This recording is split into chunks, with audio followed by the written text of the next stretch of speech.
The National Broadcasting Company presents Joel McRae in Tales of the Texas Rangers. From Hollywood, another authentic reenactment of a case transcribed from the files of the Texas Rangers.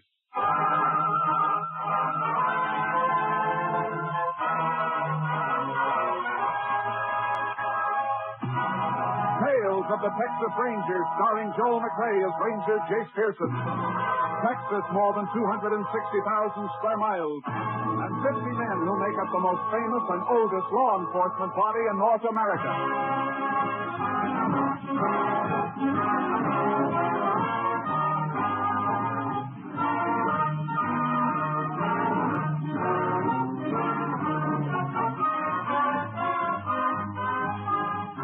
Now, from the files of the Texas Rangers come these stories based on fact. Only names, dates, and places are fictitious for obvious reasons. The events themselves are a matter of record.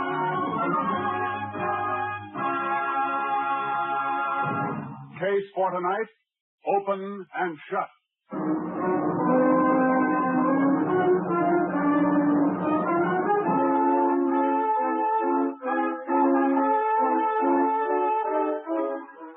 It is 1:37 a.m., September 9th, 1945. John Meston, a wealthy rancher, is awakened by the sound of a speeding car screeching to a stop on the driveway outside his house.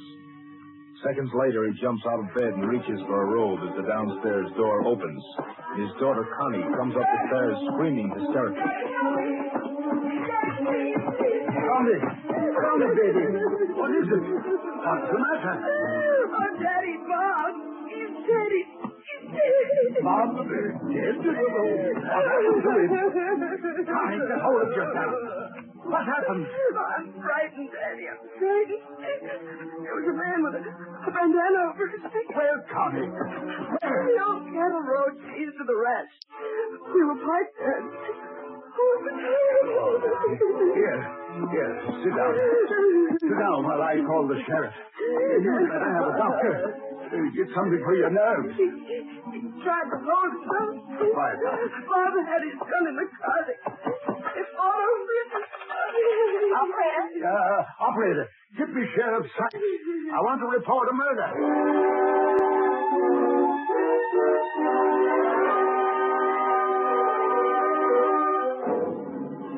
Connie Meston was in no condition to be questioned, and Sheriff Sykes had only an incoherent story to follow. He called the Texas Rangers. Ranger Jace Pearson was assigned to the case.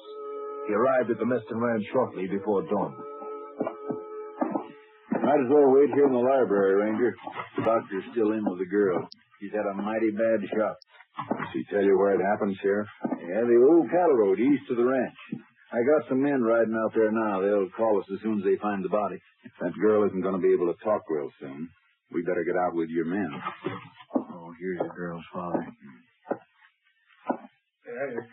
Sorry to keep you waiting, Sheriff. All right, Mr. Meston. Glad you got here, Ranger. Can we talk to your daughter now, Mr. Meston? I'm afraid not. Doctor's put her to sleep. Says she must have absolute rest for a few hours. There's no point in our waiting then, Sheriff. We can come back later. I'm sorry, but that'd be best. I'll walk out with you. What's the best way to get to that cattle road? Drive into town, then around the highway. Be shorter to cut across the ranch on horses. You got yours in your trailer. Maybe Mr. Meston will lend me one. Take your pick of the stable, Sheriff. Couldn't we drive across the range? No, you've got a ravine to cross and a stream to ford. What time did your daughter get home, Mr. Meston? Just a minute before I called the sheriff. Little after 1:30. I'd only been in bed about an hour. Locked up about 12:30 and turned in. Is this the car she came home in? Yeah, Bob Brady's car. I heard her drive up, then I heard her crying. Came in and tore up the stairs to my bedroom. I'm afraid it's going to take a long time to get over this. Don't let anybody touch this car until I can get a fingerprint man to go over it. Killer may have left his mark someplace. I'll see it ain't touched. Well, I'll go get me a horse in the stable, Ranger. How well did your daughter know Brady? Well, they went around together for a spell, but this date last night was the first they'd had in a long time. Brady worked for me. Doing what? Accountant. Handled all the ranch business. Got an office in one wing of the house. I see. I'll radio for a fingerprint man to come down from our lab while the sheriff's getting his horse. Want me to ride with you for any reason? No. Better do whatever you can to bring your daughter around so we can talk to her. We'll be back later.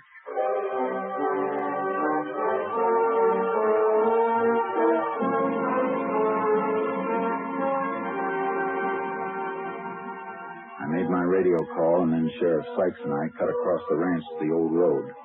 The riders had just found Bob Brady's body. Nothing had been touched. The riders waited while the sheriff and I went over the ground. Standing right beside the car when he was killed. The car tracks are heaviest here where it was parked. Yeah. Brady and the girl have been walking around, though. The prints go over that way and then turn around and come back here to the body. There's a third set of prints mixed in with theirs. Yeah, must be the killers. Yeah. He came up the road here and stopped beside the car and walked on again. Heavy powder burns on Brady's coat. He was shot from close up. I only saw the girl for a minute.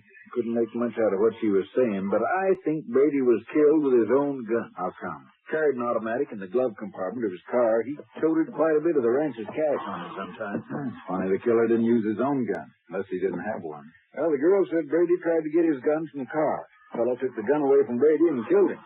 So I guess he couldn't have had a gun of his own. It doesn't make sense. He was taking a mighty big chance, staging a holdup if he wasn't armed. Although I guess it was robbery, all right. Brady doesn't seem to have a cent on him. No wallet, no wristwatch, nothing. Yeah, no doubt about the motive. Well, I guess I better have the body moved into town. Deputy can notify Brady's mother. Yeah. I'd better order an autopsy report.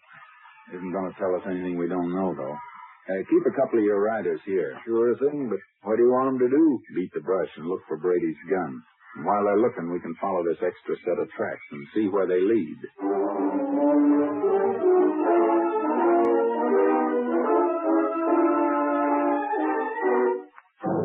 I expected to follow the marks of a man who didn't want to be followed. The usual erratic trail a killer leaves when he's trying to throw off pursuit. But this trail led straight as an arrow. Hey, whoever he is, he sure didn't cover his tracks very well. No, unless he's headed for some spot where he knows his trail will be lost. Wait a minute. Whoa, boy. What is it? Trouble may start here. Yeah, turned off the road into the fields. The ground's worn that way, though. It's a path that's been used before. Come on.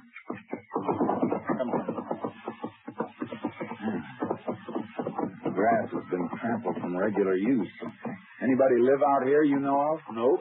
Hey, yeah, an old shack about a mile and a half across. Used to be a line house. Owner rented to a Mexican. We better have a talk with him. We can move a little faster, but keep your eye out for those tracks as we go. Yeah.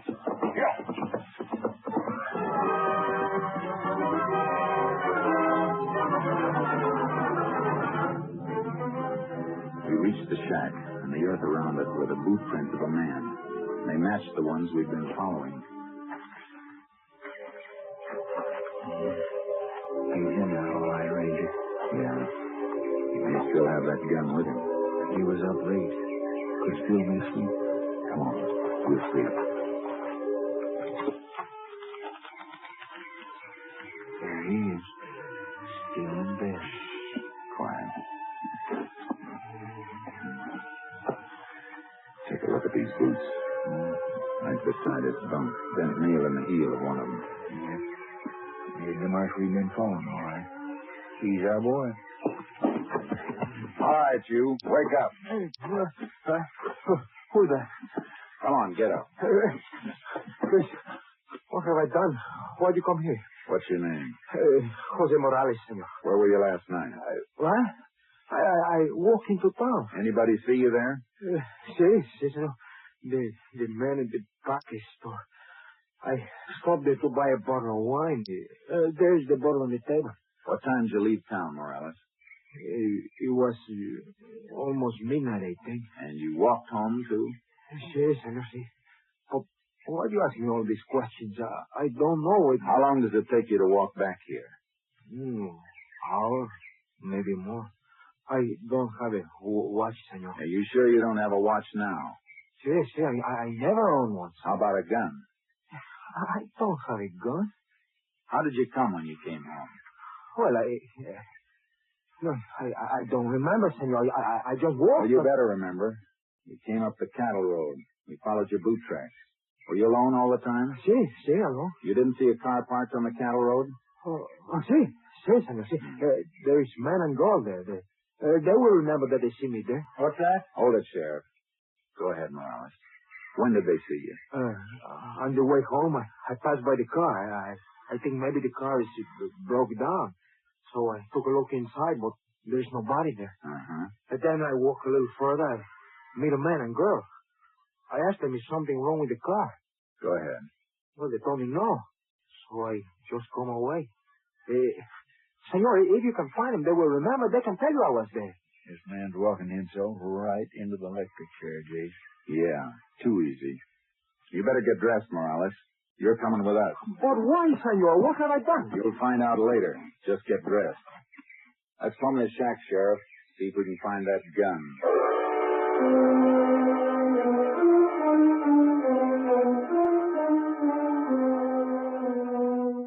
We didn't find the gun or anything else that might have been taken from Brady.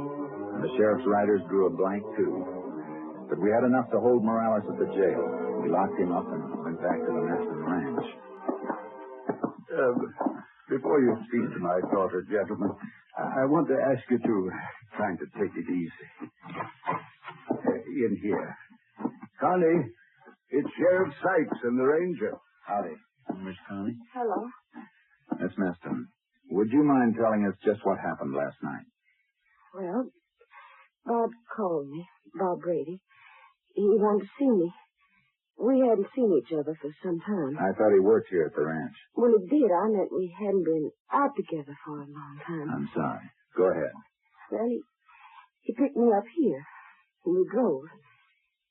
Then we parked up the cattle road. Lots of young folks parked there on and off, Ranger. It's sort of a lover's lane. We'd been there quite a while talking.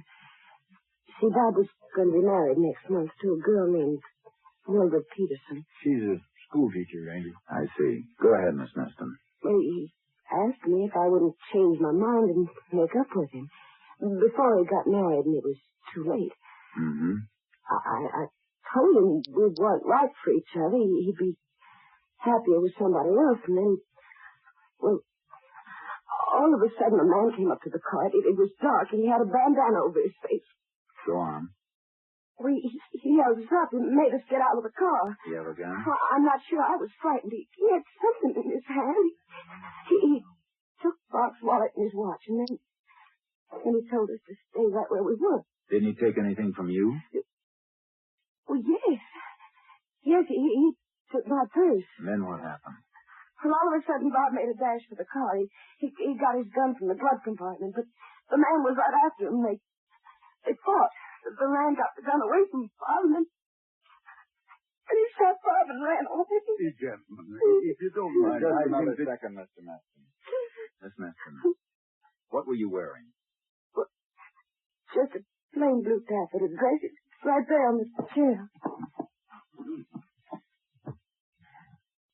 After that, you took Brady's car and drove back here, and your father called the sheriff, is that right? Yes, sir. Driving back from there, you had to come through town. Why didn't you stop and get to a phone? I was frightened. I couldn't think. I wanted to get home. You should be able to understand that, Ranger. After all, Sure, Mr. Meston. Just checking. You said you were in bed and heard your daughter drive up, is that right? Yes, I told you before. I locked up and turned in about 12:30. Connie come home about an hour later. Came in and right up to your bedroom, is that right? Yes. Why? Just getting the picture. All right, Sheriff. We can go now. Right. Oh, we can find our own way out, Mr. Meston. Miss Connie can come into town and dictate her statement in a day or so. Thank you, Sheriff. Well, Ranger, this looks like a quick one to me. Case against the Mexican Morales is open and shut.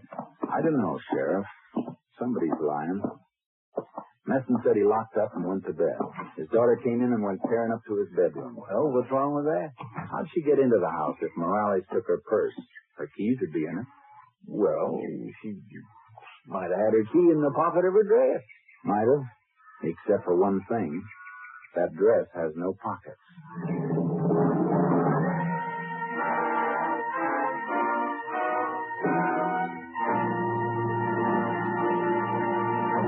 In just a moment, we will continue with Tales of the Texas Rangers, starring Joel McCrea as Ranger Jace Pearson.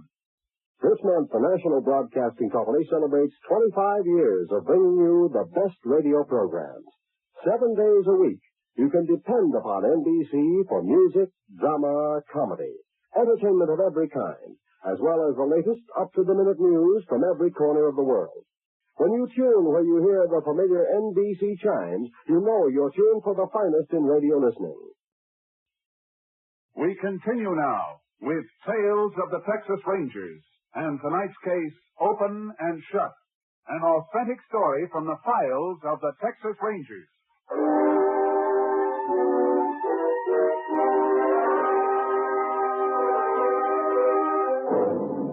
I checked on Morales' story as best I could. He had been in town, and he had bought a bottle of wine to take home with him the night of the murder. But when I got back to the jail, the sheriff had evidence piling up against the Mexican. Your fingerprint crew dropped off copies of prints they found on Brady's car. Uh-huh.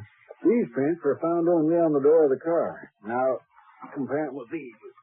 Same man, all right. Matching set of the prints I rolled off Morales when we brought him in. He must have done it. Maybe, but I'm not convinced. I'll see you later. Here, where are you going, Ranger? To see Brady's mother and the girl he was going to marry.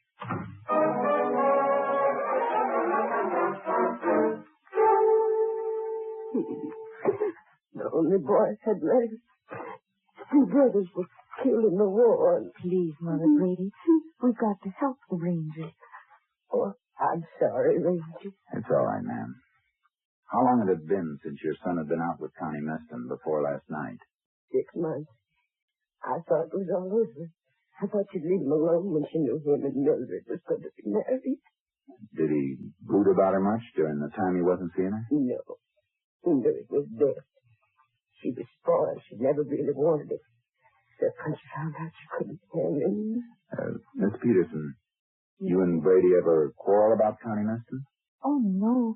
He was over it. He knew what she was. She's a cruel, heartless little cheat. She made his life miserable. Have you got any idea why he called her and asked her to see him that night? Well, Ranger, he didn't call her. She called him. You're sure of that? I heard him answer the phone. He didn't want to go, but she must have been insisting, because after a while he said, all right, he'd meet us just once. For the last time. Thanks. Ranger, is it true what we've heard? You've got the killer in jail? I wouldn't count on that. Yet.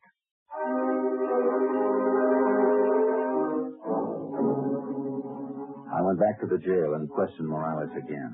He was frightened, but his story never moved an inch from what he told us the first time. Then I saw the sheriff. I spoke to District Attorney, Jace. He thinks we got enough to take to grand jury for an indictment. Give me one of the mug shots you took of Morales when you brought him in. Sure. Here's the picture. Thanks. I want Connie Meston to look at it and see if she can identify Morales. For she said the man who stuck him up had a bandana over his face. He said a lot of things, Sheriff.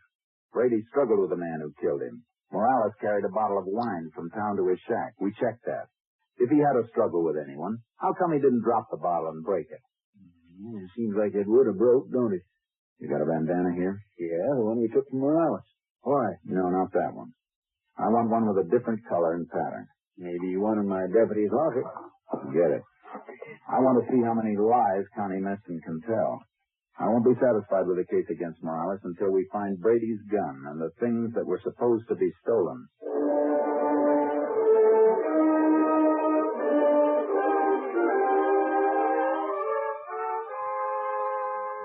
I went back to the Meston ranch the next morning. Connie Meston was taking Brady's death hard. As hard as a rock. She wasn't at the ranch house. She was near the corral, training a jumper to take a fence. All right, come on, boy, now, let's go. Come on.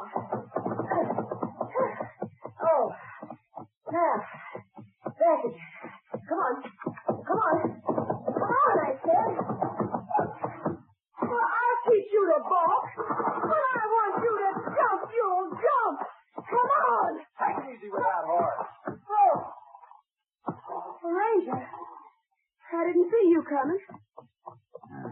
Glad to see you've recovered from your shock. Well, I had to find something to occupy my mind. Thought I'd work my horses. Got 'em entered in the show at El Paso next Sunday. It'd be nice if the horse lives that long, the way you use that whip. It happens to be my horse. Now, what do you want, anyway? A little information. We may have the man who killed Brady. Oh, yeah, I heard. The Mexican Morales? News gets around. Here's a picture of him. Is he the man? Well, he could be. He looks like the one. What do you recognize? That scar on his chin? Yeah. Well, no. I mean, no. His face was covered. Yeah, I almost forgot about that. Is this the bandana you saw?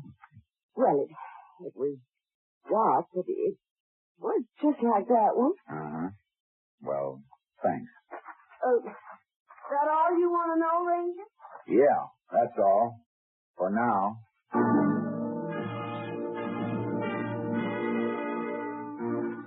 I saw Connie Meston's father as I was leaving the ranch. He seemed pale and shaky seeing me there. I was certain that Connie Meston was lying all the way. The sheriff dropped a bombshell in my lap when I got back to the jail. He was running for his car when I drove up. Hey, Sheriff! Sheriff, where you going? Oh, I'm glad you got here. I was just heading for Morales' place. You want to come along, I reckon. Why? What's out there? I think we're going to find the gun and the stuff he stole. Look, here.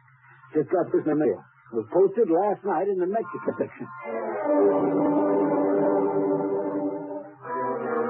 The note was printed in Spanish on yellow paper. It said, "Look in cattle tank near Morales' house." That was all. Reckon Morales trusted a friend who decided to double-cross him? We better get out there.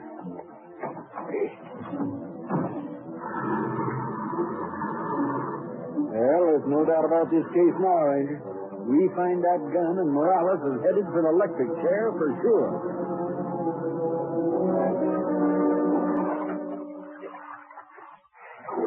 Hey, here's something else. What'd you find? The watch.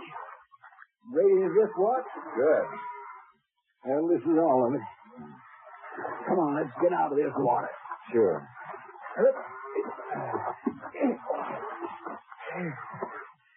Nice haul. The gun, the girl's purse, Brady's wallet, and wristwatch are right on Morales' doorstep. That's the end of this case. No, it isn't. Oh, now, Jay. Look at these things, Sheriff. Look at the muzzle of this gun. It's clogged solid with dirt, packed tight. Well, always some mud in the bottom of a cattle tank. Yeah, but this isn't mud. It's packed earth. And it's packed so tight it didn't dissolve in the water. Yeah. Say, that is funny. Sheriff, this gun was buried someplace after it was fired. Buried and then dug up again and thrown into this cattle tank. Say, you're right. Traces of dirt packed into the holes of the watchband, too. And in the wallet. Sure. But look at this purse. The purse wasn't buried.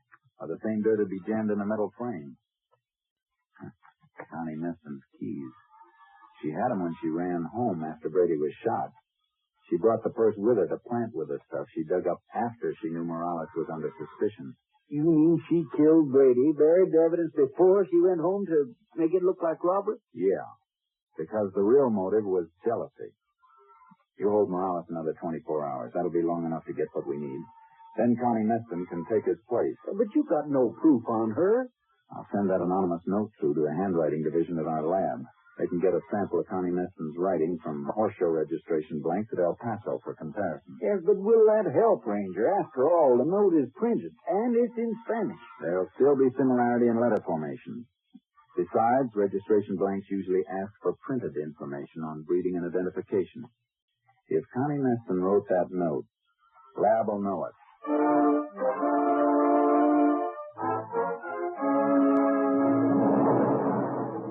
It's checked.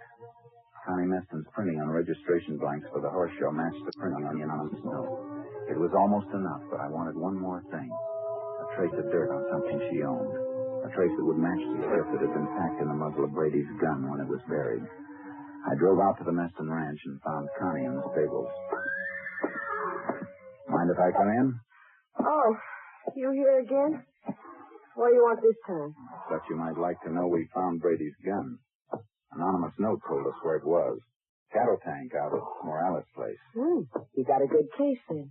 No, Morales didn't put the gun in the tank. How do you know? Because the gun and the other things had been buried. They were dug up again and thrown in the tank. Well, maybe he decided to change the hiding place. While we were holding him in jail? No, it's not likely. Morales didn't kill Brady. Do you know who did? Not for sure, but we'll find out. Whoever dug those things up must have carried them in something while they were taking them to the cattle tank. Some dirt was jammed in the muzzle of the gun. We find out what it was carried in, clothing maybe, somebody's pocket. We can match the dirt in our lab. I see. That's very interesting. I thought you'd think so. Well, guess I better be getting back to town.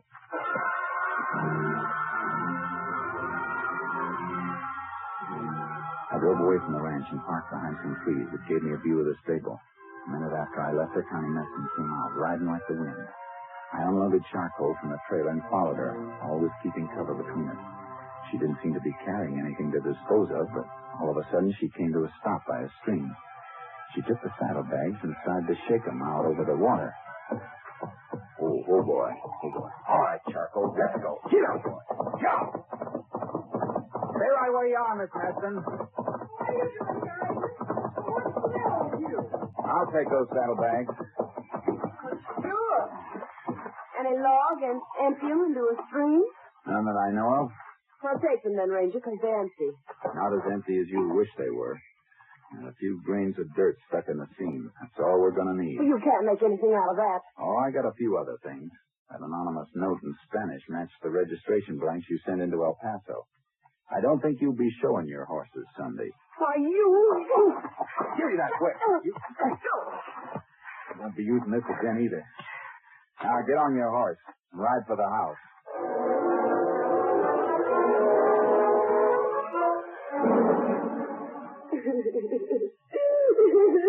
I'm taking her in, Mr. Meston. I got an idea you started to suspect she was lying the same time I did.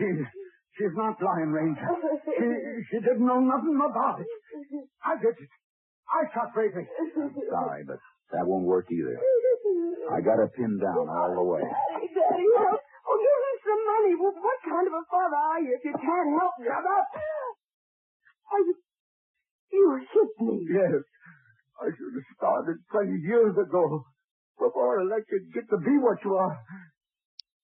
Maybe I'm not legally guilty, Ranger, but I'm guilty of raising her the way I did. Too bad you didn't think of it sooner. All right, Connie. Let's get into town.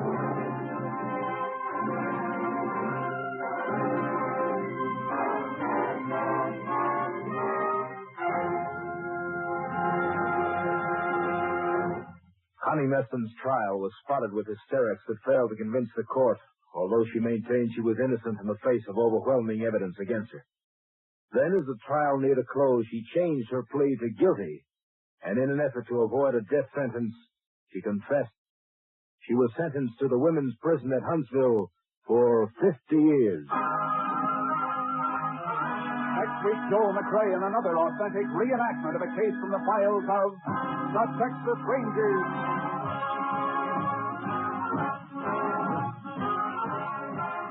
Joel McRae is currently seen starring in the Universal International Technicolor production Cattle Drive.